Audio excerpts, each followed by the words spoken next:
Hello everyone, welcome back to my channel. तो कैसे हो आप सभी? आई होप आप सभी अच्छे होंगे, ठीक ठाक होंगे और अपना अच्छे से ख्याल रख रहे होंगे। और आप सभी को हरे कृष्णा, राधे राधे।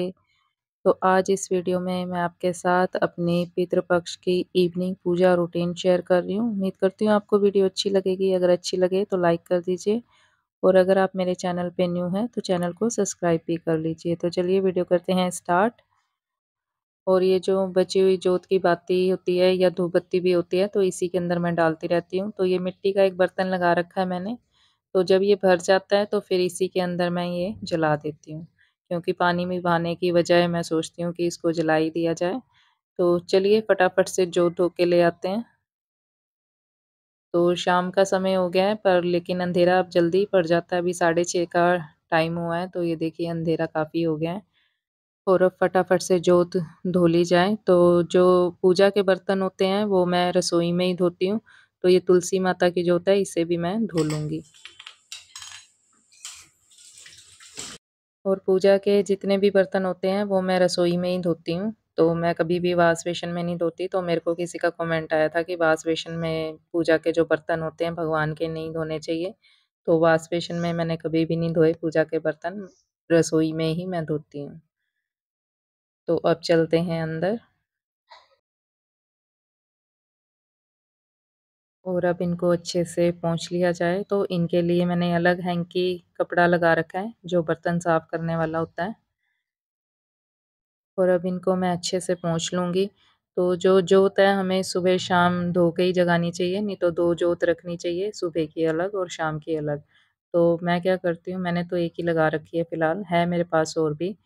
और ये जितने भी बर्तन हैं पूजा के अब साफ़ करने वाले हो रखे हैं। तो ये देखिए डार्क डार्क से हो गए हैं, एकदम काले से पड़ जाते हैं ये थोड़े दिन बाद ही, हफ़्ते 10 दिन में तो ये एकदम काले नज़र आने लग जाते हैं। तो इनके लिए मैं एक सॉल्यूशन बनाती हूँ जिससे कि ये अच्छे से चमक जाते हैं। तो वैसे तो अपने चैनल पे मैंने वीडियो अपलोड करी हुई है कि तांबे पीतल के बर्तन मैं कैसे साफ़ करती हूँ जो पूजा के होते हैं। तो काफ़ी आसान और सरल तरीका है इनको साफ़ करने का। तो अगर आप इंटरेस्टेड हैं, वो वीडियो देखना चाहते हैं, तो आप मेरे चैनल पे जाके देख सकते हैं, नहीं तो इस वीडियो के लास्ट में मैं एंड स्क्रीन लगा दूँगी, तो आप उसे टच करके भी देख सकते हैं। तो अब यहाँ से थोड़ी-सी जगह भी साफ़ कर ली जाए। और यहाँ पर विराजमान हैं हमारे गोपाल जी, तो आप इनके भी दर्शन कर लीजिए।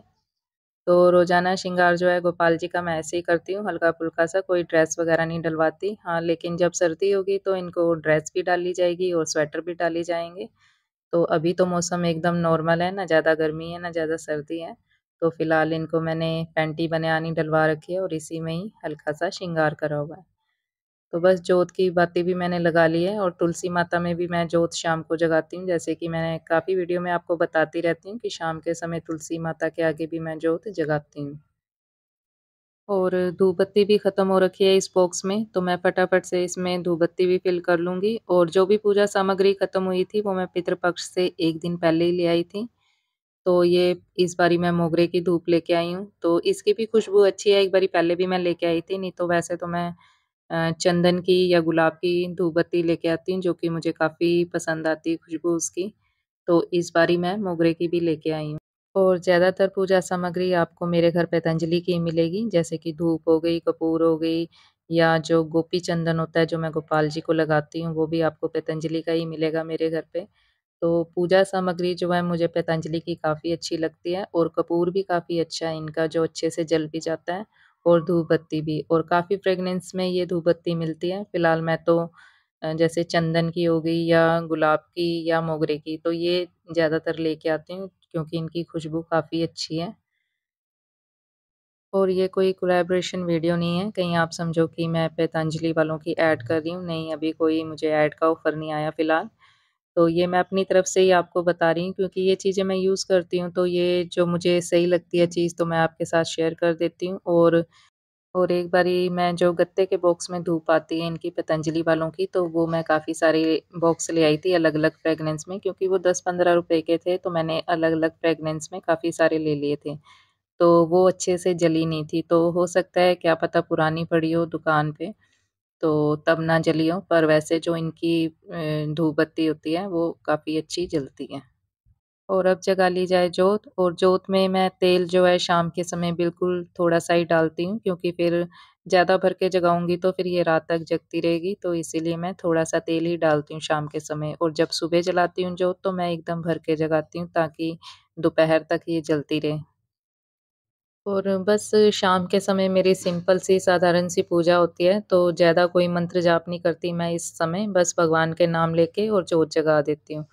तो बस जोत जगा ली है मैंने, और अब जगा दी जाए तुलसी माता की जोत।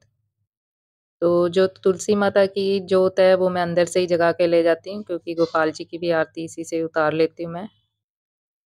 और सुबह के समय जब हम पूजा पाठ करते हैं तो अच्छे से नहा धो के फ्रेश होके फिर पूजा करते हैं हम भगवान की। लेकिन कहते हैं शाम के समय भी हमें स्नान करके ही जोत बत्ती जगानी चाहिए, पर लेकिन जब गृहस्थ में हम रहते हैं तो गृहस्थ में इतने नियम नहीं अपनाए जाते, तो इसीलिए शाम के समय खाली मैं मुँह हाथ धो के ही अच्छे से तो फिर जोत जगा लेती हूँ। और अब ये जो जोत है मैं पूरे घर में दिखा दूँगी, दूसरे कमरे में भी और रसोई में भी, क्योंकि रसोई में भी हमें जोत ज़रूर लेके जानी चाहिए, क्योंकि रसोई में हमारी माता अन्नपूर्णा का वास होता है। तो चलिए चलते हैं रसोई में। और रसोई में जोत दिखाते समय मैं माता अन्नपूर्णा का ही नाम लेती हूँ और भगवान शंकर का, क्योंकि माता पार्वती हमारी अन्नपूर्णा माता है, तो इस समय मैं माता पार्वती का नाम ज़रूर लेती हूँ। और यहाँ पर खड़ी है कन्नू, आप सभी को हेलो बोल रही है। तो बस अब पूरे घर में मैं ये जोत दिखाया ही हूँ, और अब ये जो जोत है माता तुलसी के सामने मैं रख दूँगी। तो इस समय थोड़ी-सी हवा चलने लग जाती है, तो इसको मैं ढक देती हूँ।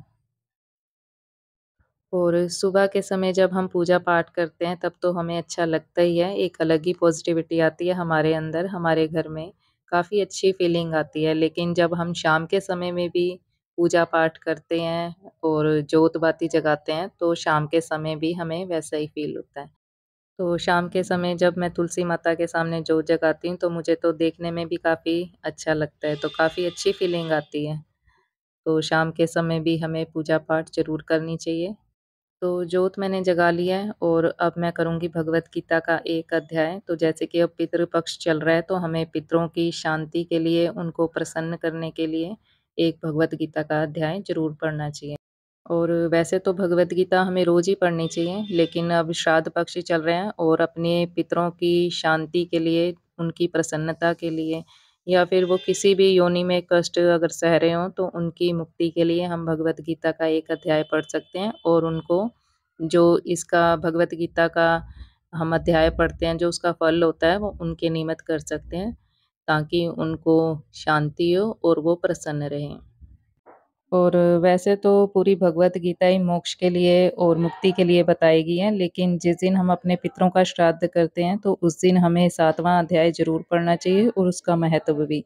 और जो उसका पुण्य फल होगा अध्याय का, जब हम 7वाँ अध्याय पढ़ेंगे, तो वो हम अपने पितरों के निमित्त कर सकते हैं, तो जिससे कि वो प्रसन्न रहें। तो बस मैंने भगवत गीता पढ़ ली है। और अगर आप भगवत गीता पढ़ते हो तो अच्छी बात है, अगर नहीं पढ़ते तो पढ़ना स्टार्ट कर दीजिए। तो अगर आप पढ़ते हो तो आपको तो पता ही होगा इसके महत्व के बारे में, कि हमें भगवत गीता क्यों पढ़नी चाहिए।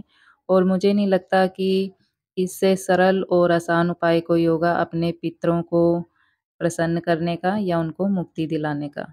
तो अगर भगवत गीता आप पढ़ते हैं तो अच्छी बात है, अगर नहीं पढ़ते तो पढ़ना स्टार्ट कर दीजिए। तो यहाँ पर बस पूजा मेरी हो गई है, और अपनी प्रेज़ेंट शो करते हुए तो मैं आपको बाहर का एरिया दिखा देती हूँ। तो ये बालकनी की साइड है। तो ये देखिए, ये दोनों महाशय तो सो भी गए हैं। तो आपको बच्चों की आवाज़ भी काफ़ी आ रही होगी, क्योंकि अभी तो गली में नहीं दिखाई दे रहे, क्योंकि मैं वॉइस ओवर कर रही हूँ। तो इस समय गली में इतने बच्चे हैं जो शोर मचा रहे हैं काफ़ी, तो वॉइस ओवर करना भी मुश्किल हो रखा है। तो ये महाशय तो देखिए 7 बजे ही सो गए हैं, और सुबह जल्दी उठ जाते हैं, जैसे कि इन्होंने जल्दी ड्यूटी जाना हो सुबह। तो इस वीडियो में मैंने आपके साथ शेयर करा एक सरल सा उपाय अपने पितरों को प्रसन्न करने के लिए, कि एक भगवत गीता का अध्याय ज़रूर पढ़ें। तो बस यहीं तक थी आज की ये वीडियो। उम्मीद करती हूँ आपको वीडियो अच्छी लगी होगी। अगर अच्छी लगी है तो लाइक, शेयर और सब्सक्राइब ज़रूर कर लीजिए मेरे चैनल को, और कमेंट बॉक्स में अपने अच्छे-अच्छे सुझाव देना बिल्कुल मत भूलिए। मिलते हैं नेक्स्ट वीडियो में, तब तक के लिए हरे कृष्णा, राधे राधे।